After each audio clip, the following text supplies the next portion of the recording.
നശ്വി വളയോസയുടെ രണ്ടാമത്തെ കളക്ഷനാണിത്. ബാംഗിൾസിൻ്റെ രണ്ടാമത്തെ ഡിസൈനാണിത്. അപ്പോൾ ഇത് മൾട്ടി കളറിൽ പച്ച, ചുമപ്പ്, ഓഫ് വൈറ്റ് ഈ 3 കളറിലെയും ബീഡ്സ് ഉപയോഗിച്ച് നല്ല ക്വാളിറ്റി ബീഡ്സ് ഉപയോഗിച്ച് നല്ല ക്വാളിറ്റി സ്റ്റെയിൻലെസ് സ്റ്റീൽ കമ്പിയിൽ ചെയ്തെടുത്തിരിക്കുന്ന നല്ല നല്ല സൂപ്പർ വളയാണ്.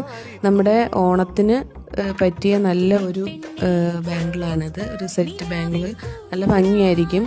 ഇപ്പം മൾട്ടി കളർ ആയതുകൊണ്ട് തന്നെ ഏത് ഡ്രസ്സിൻ്റെ കൂടെ ഉപയോഗിക്കുകയും ചെയ്യാം. അപ്പോൾ ഇഷ്ടപ്പെടുകയാണെങ്കിൽ വാട്സപ്പ് ചെയ്യുക. അപ്പോൾ അത്രയേ ഉള്ളൂ. നെക്സ്റ്റ് വീഡിയോയിൽ കാണാം. ബൈ. വളക്കൈകൾ